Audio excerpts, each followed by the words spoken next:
एक संगठन को सफल बनाने के लिए आपको एक जनजाति में शामिल होने की आवश्यकता है। ऐसा इसलिए क्योंकि उद्यमियों को भौतिक समुदायों में सदस्य की आवश्यकता होती है, जहां विचारों को साझा और आकार दिया जा सकता है। उद्यमी समुदायों में सदस्यता प्राप्त करने से सामाजिक पूंजी विकसित हो सकती है, जिसके परिणाम स्वरूप प्रतिष्ठा में वृद्धि, विश्वास का निर्माण, मुद्रा का विकास और नेटवर्क का लाभ उठाने की क्षमता बढ़ सकती है। हालांकि बाहरी रूप से उद्यमियों के लिए पर्याप्त जनजातियां हैं, लेकिन ज्यादातर मामलों में जरूरत सिर्फ अंदर की कमी की है। सफल उद्यमी इंटरैक्शन डिजाइन से एक शब्द उधार लेते हैं। वे तब इस शब्द को संचार तकनीक के रूप में प्रदर्शित करते हैं, जिसे प्रगतिशील प्रकटीकरण कहा जाता है। उद्यमी कई समूहों में सूचनाओं और क्रियाओं को आवश्यक लोगों के केवल एक छोटे से उप समुच्चय के साथ शुरू करते हैं और फिर अपने व्यापक नेटवर्क में फैलाते हैं। बाहरी उद्यमी प्रगतिशील रूप से अपने विचार को जल्दी मान्यता प्राप्त करने का खुलासा करते हैं, जबकि अंदर के उद्यमी प्रगतिशील प्रकटीकरण का उपयोग सर्वसम्मति बनाने और संगठन संसाधनों और प्रतिभा तक पहुंच प्राप्त करने के लिए करते हैं। एक उद्यमी के रूप में सफल होने के लिए आपको पुनरावृत्ति और प्रयोग की आवश्यकता होगी। हालांकि आपको इस बात का ध्यान रखना चाहिए कि इस पहलू का वर्णन करने के लिए इस्तेमाल की जाने वाली भाषा विफलता की अवधारणा पर केंद्रित है। असफलताओं के अर्थ में जैसे असफलता, झूठी शुरुआत, गलत मोड़ और गलतियां। इटरेशन प्रोटोटाइपिंग परीक्षण, विश्लेषण और शोधन की चक्रीय प्रक्रिया है।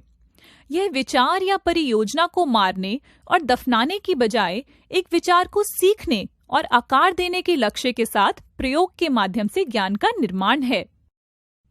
विफलता के रूप में तैयार किए गए उद्यम डरावने हैं और अक्सर निष्क्रियता की ओर ले जाते हैं। जानबूझकर चलने के रूप में तैयार यह एक मानसिकता बनाता है जिसके लिए यह तैयार किया गया है और कई सीखने के क्षणों की अपेक्षा करता है।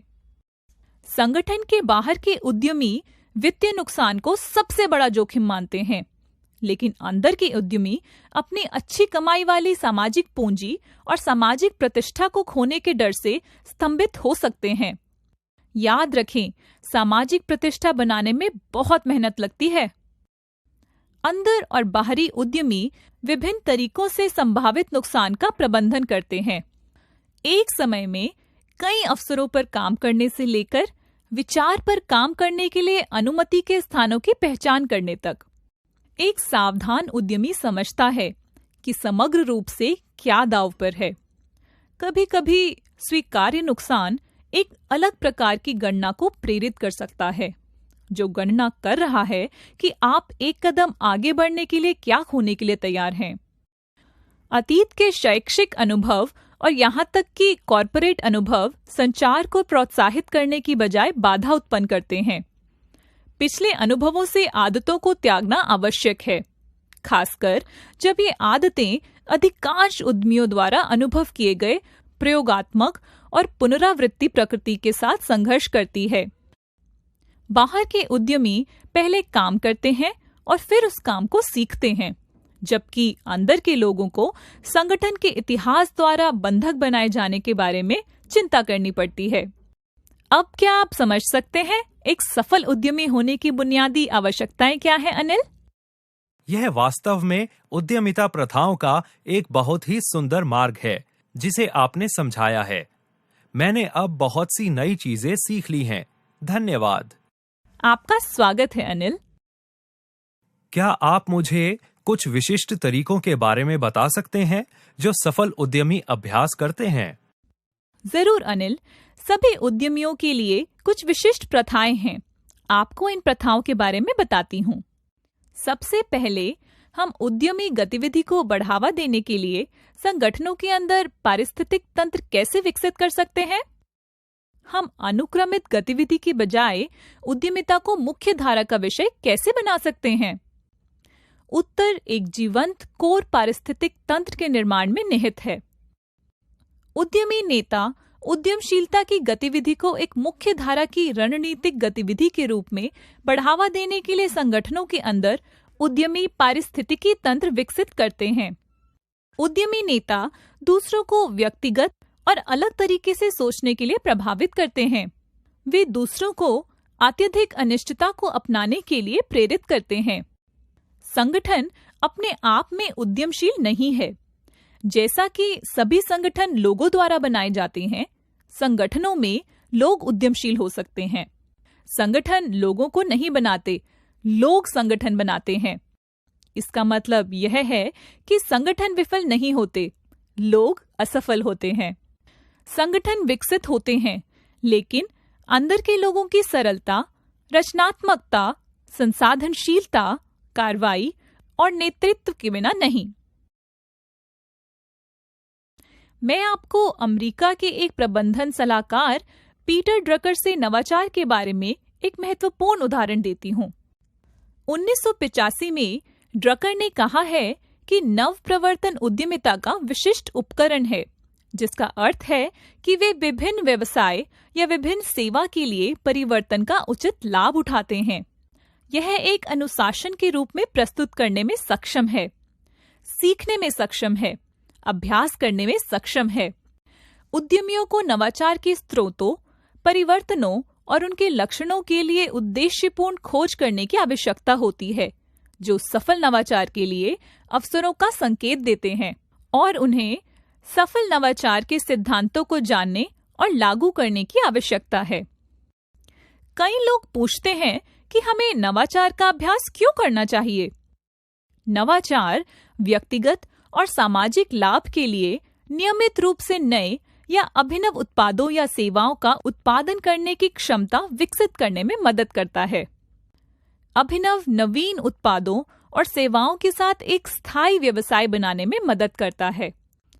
नवाचार गति और चपलता प्राप्त करने में मदद करता है, जो बाजार लाभ प्राप्त करने के लिए नई अवधारणाओं, दृष्टिकोण और प्रथाओं का फायदा उठाने के लिए आवश्यक है।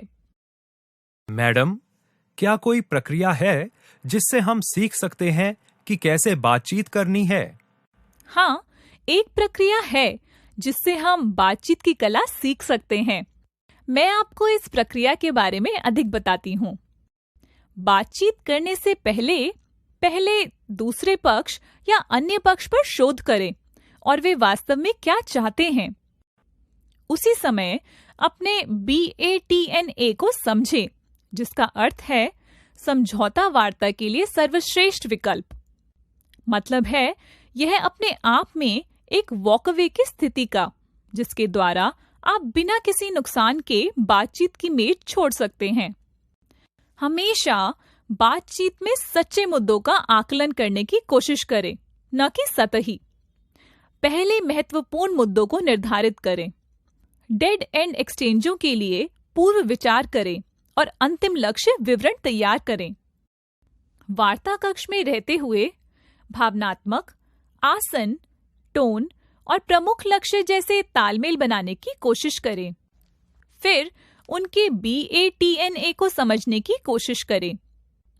अन्य पार्टी की जरूरतों को पहचानें, जैसे कि क्या आवश्यक है, क्या महत्वपूर्ण और वांछनीय है। जो साझा किया गया है उसे समझने के लिए दोनों की तुलना करें।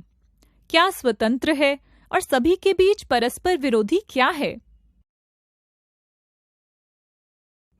अब हम बातचीत और अनुनय के बारे में चर्चा करते हैं। बातचीत और अनुनय, क्या वे एक ही बात नहीं है मैम? नहीं, बातचीत और अनुनय वास्तव में दो अलग अलग कारक हैं। मैं उन दोनों को आपको समझाती हूँ। बातचीत करना एक पारस्परिक रूप से संतोषजनक समझौते पर चर्चा करने और पहुंचने की क्षमता है। उदाहरण के लिए, आप 3 अन्य कारों के साथ एक चौराहे पर पहुंचते हैं। आप कैसे तय करते हैं कि सबसे पहले कौन जाता है? चौराहे से गुजरने के लिए आप दूसरी कारों के क्रम कैसे तय करते हैं? यह वह जगह है जहां बातचीत होती है। हर कोई परस्पर बातचीत करता है कि कौन पहले जाएगा। अनुनय दूसरों को उचित कार्रवाई करने के लिए मनाने की क्षमता है। अनुनय का एक उदाहरण यह है कि जब आप अपने विचार को सही मानते हैं तो अपने लिए एक मजबूत तर्क देते हैं और आपका तर्क आपके संगठन या दूसरे सदस्यों को आपके विचार को लागू करने के लिए आश्वस्त करता है। वास्तव में बातचीत दो प्रकार की होती है, वितरणात्मक और एकीकृत। वितरण संबंधी वार्ताओं को निश्चित पाई पर विवाद के रूप में माना जा सकता है। कुछ सीमित संसाधनों को विभाजित करने के लिए बातचीत करना, आप जीत गए, मैं हार गया और इसके विपरीत। एकीकृत वार्ता एक विवाद के रूप में माना जा सकता है जहां पाई का विस्तार तर्क है। एकीकृत बातचीत संसाधनों का विस्तार करने में मदद करती है ताकि हर कोई उस परिणाम से जीत जाए जो बातचीत के माध्यम से प्राप्त होता है। एकीकृत वार्ता एक जीत-जीत के परिप्रेक्ष्य पर आधारित होती है जहां बातचीत में हर किसी के लिए लाभ होता है। अब उद्यमी वार्ता के प्रमुख तत्व क्या हैं? उद्यमी वार्ता के प्रमुख तत्व मूल्य निर्माण कर रहे हैं, विश्वास का निर्माण कर रहे हैं, भावनाओं और धारणाओं से निपट रहे हैं और साथ ही दीर्घकालिक संबंधों की रक्षा कर रहे हैं। आइए चर्चा करें कि इनमें से प्रत्येक कारक उद्यमिता में कैसे मदद करता है। सबसे पहले हितों और पदों के बीच अंतर करना। हमेशा बातचीत सिमुलेशन में भाग लें। यह आपकी ताकत और कमजोरियों का निदान करने में मदद करेगा। उसके बाद मूल्य बनाने में शामिल चरणों को जानें। उद्यमशीलता वार्ता के तत्वों के संबंध में एक व्यक्तिगत सिद्धांत व्यवहार का विकास करें। इससे पहले कि आप विश्वास उत्पन्न कर सकें, पहले बातचीत की दक्षता में सुधार करने के लिए व्यक्तिगत शक्तियों और कमजोरियों का निदान करें। विश्वास बनाने के लिए उद्देश्य मानकों का उपयोग करें। यह आपको उद्यमशीलता संबंधी वार्ताओं में विश्वास बनाने में मदद करेगा। जानें कि अनिश्चितता को कम करने के लिए आकस्मिक समझौतों का उपयोग कैसे किया जाता है। उद्यमी वार्ता के मनोवैज्ञानिक आयामों की समीक्षा करें। जानिए कब किस सौदे से दूर रहना है जो आपके लिए फायदेमंद नहीं हो सकता है। प्रतिस्पर्धी ऑफर के मूल्य की गणना करना सीखें ताकि आपके हारने का मौका ना हो। फायदे के सौदे की बातचीत में जीतते समय सौदे की बातचीत की अनिवार्यता सीखें।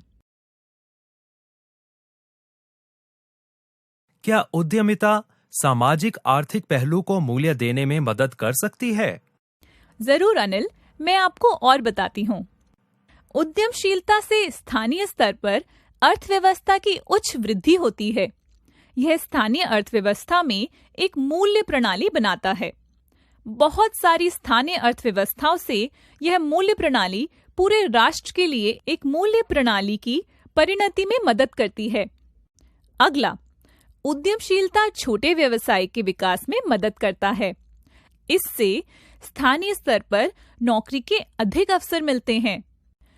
उद्यमिता की सफलता अक्सर सामाजिक उद्यमिता में परिणत होती है, क्योंकि अधिक से अधिक लोग अपना खुद का व्यवसाय स्थापित करने में रुचि रखते हैं। इससे समाज पर दीर्घकालिक प्रभाव पैदा होता है। सफल उद्यमशीलता को अक्सर कई लोगों के कौशल और श्रम की आवश्यकता होती है।